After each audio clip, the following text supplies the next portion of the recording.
Hey guys, this is Spiffy Guy and it's March 16th, 2015, and we are going to have a record temperature of 80 degrees.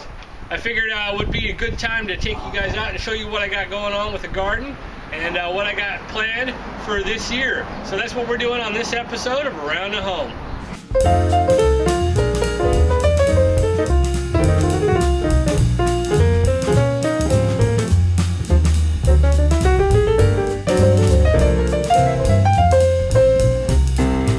Obviously the largest addition is this hoop house here. Now when I put the raised bed in, I had originally planned on doing the hoop house.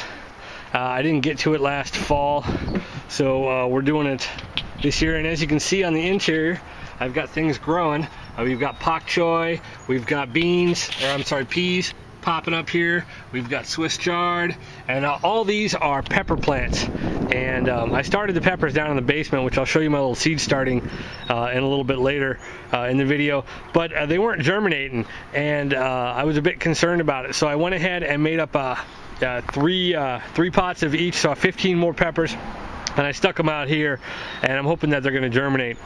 Of course, as soon as I did that, I had a couple of them pop up downstairs in the basement, so go figure. Anyway, I originally planned these little 1-inch PVC hoops here, or tubes for the hoops, and they didn't work out. The plastic, because it didn't go all the way to the ground, the soil was still freezing. It was nice and warm on the interior, and the top couple inches was warm, but the rest of the soil was frozen.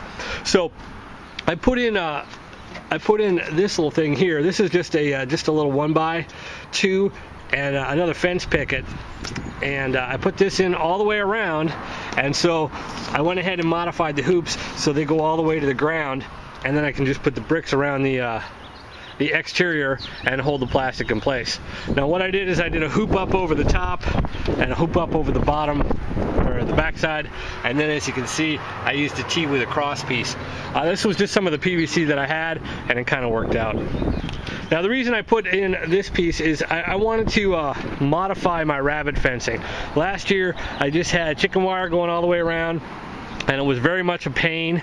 So I went ahead and made up these panels, and these are once again the pressure treated 1x2s, and they just have the little extensions at the bottom, and they slide in here, one in the middle, and then one on the edge, and it goes all the way around. Each panel is custom built to the height, so it kind of looks nice, and it's kind of level up on the top. And I'll put a little picture in here to kind of show you what it looks like with the rabbit fencing on. I think this is going to be a lot easier to work with, making it panels, so I can pull one panel off and work on the garden and not have to mess with the taking the whole fence off. Now I did remove my trellis, and I'll put that trellis back in. I may look into using the PVC little tubes that I have in the corners, and if that doesn't work, then I may sink some rebar right along the edge there, and that way the trellis is inside the raised bed, and I'm not having to mess with the panels, taking them all on and off, and worrying about the trellis. So that's pretty much what I'm doing here with the main raised bed. Once again, in a previous episode, I made these fence boxes, and we haven't planted anything in here yet. My plan is to do the beans and perhaps some cucumbers along the edge here. We've got the little raised self-wicking planters. I think I'm going to turn one of these into an onion planter, put in some of the Hishiko and the Tokyo long green onions, and just kind of let them do their thing, and that way I'll have basically a barrel of onions to deal with.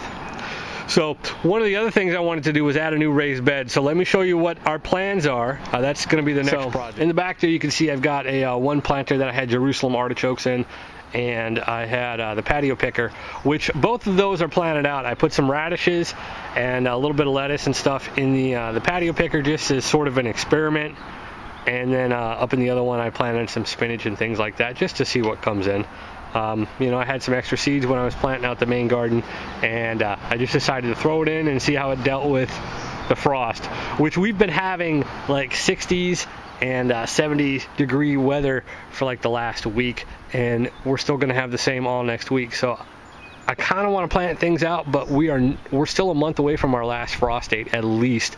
It's 4 to 6 weeks away, depending upon who you talk to, and you know, I just don't want to plant everything out and then lose it. So, but anyway, this is the plan for the new bed. Originally, I was going to do a 3x8 bed, and I decided to bring it down, and we're going to make a U-shaped bed. Okay, with a 3-foot walkway in the middle. So these little, this little part of the U is going to be basically 3 by 2. So that'll give me 2 little extra spots to plant. And this whole thing will be a total of about 30 squares, whereas my main bed is only 20. So because it's on a hill, I got to make some measurements and make some adjustments, and it'll be a little higher on the downside of the hill here than on the top. And will also help me, I've had this area where I've been trying to get some grass to grow, and it's not growing too well right here, so I'll just cover it up with a planter. So once I get the planter put in, I got a lot of dirt right here, as you can see. It's got some rocks and stuff in it. This was fill dirt from another bed, which I'll show you next. And we'll put that in on the bottom, and that'll help fill in and reduce the cost of putting soil in there.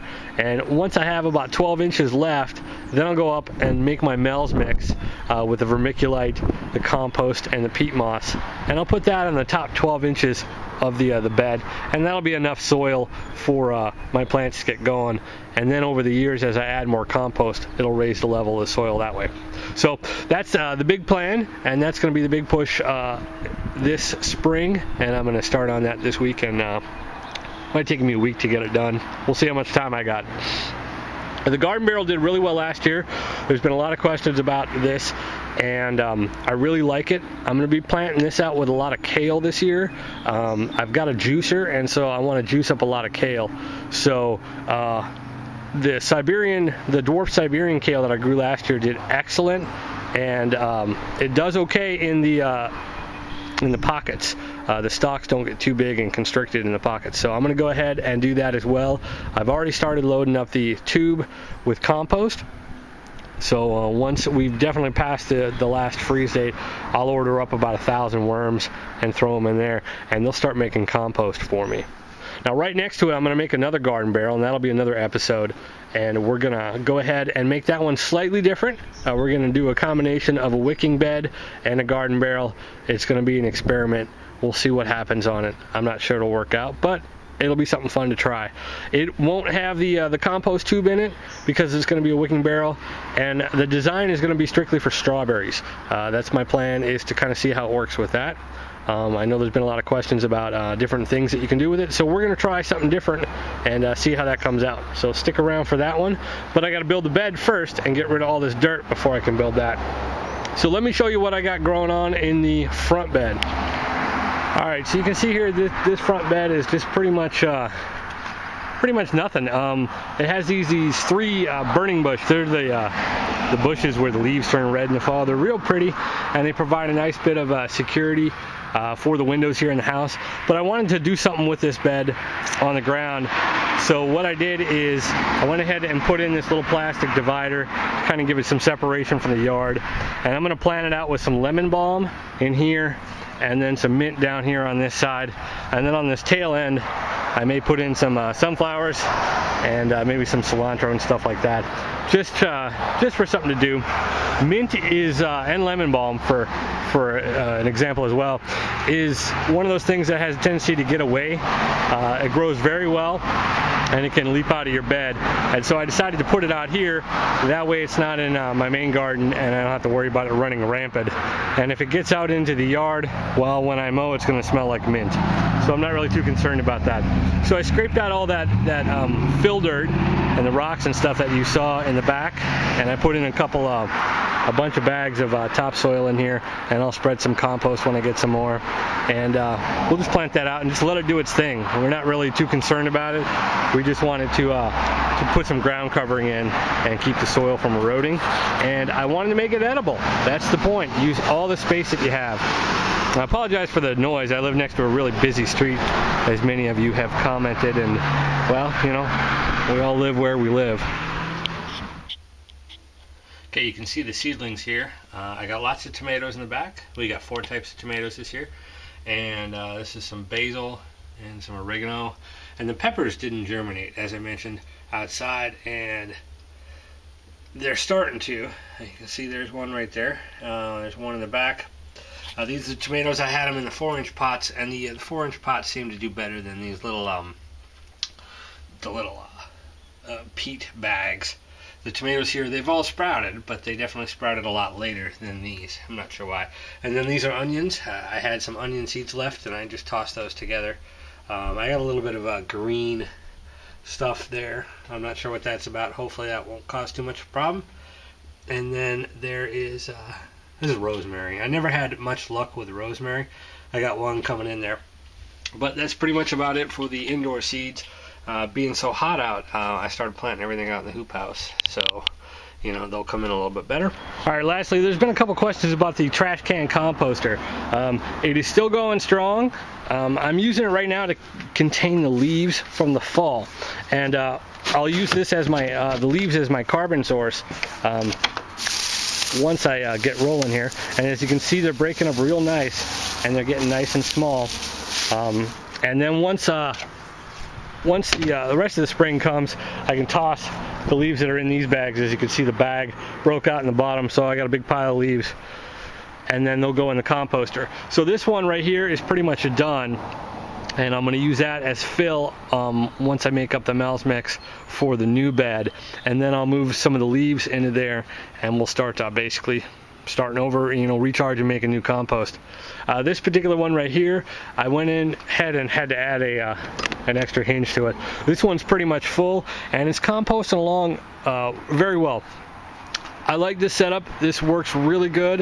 The compost did freeze during the winter, but it you know, it gets a lot of sun here, so it would thaw out a little bit. I still turned it during the winter, and I didn't really have much issues with that.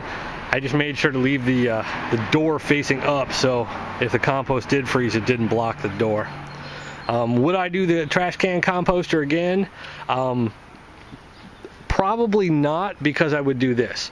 I find that this to be a lot better method, but I think that the trash can composter is really good if you don't have the option for doing that. The only issue I've had so far on it is, you can see I've got a little separation there with the handles. So that is the concern that it could break.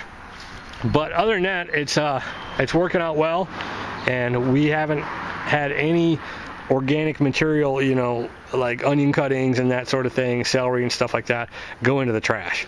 It all comes back here. So that's just one way that we can reduce our footprint, by composting our own leftover vegetables and things like that. You combine that with recycling, and, you know, a family of 4, we produce 1 bag of trash maybe a week. I know we could do better, but, you know, it's just, if everybody does a little bit, you know, the world will be a better place. Isn't that what it's all about? So these are the grow bags. I'm going to go ahead and discontinue the grow bags because I am running out of space. They were up here, and they're going to be replaced by this ginormous bed. So there you go. That's pretty much what I got going on right now. I'm very excited to be growing in March. You know, the radishes are just taking off in here. Kind of give you an idea. All this stuff was planted pretty much about a week ago, and it's doing great. So I'm very excited. I got a bit better jump than I did last year, and it's all learning experience. It's all getting out there and kind of messing around and doing it. So, you know, there you go. So I want to encourage you guys to go out and maybe do some container gardening like this patio picker. It's a great way to do gardening on your patio or a balcony if you live in like an apartment or something like that, and just go out and grow your food. It's a lot of fun, and I feel a lot better because I'm outside all the time for the last few days. It's been beautiful, and I got a job to do, and I'm doing it, and it's an enjoyable job, and it beats sitting in the office.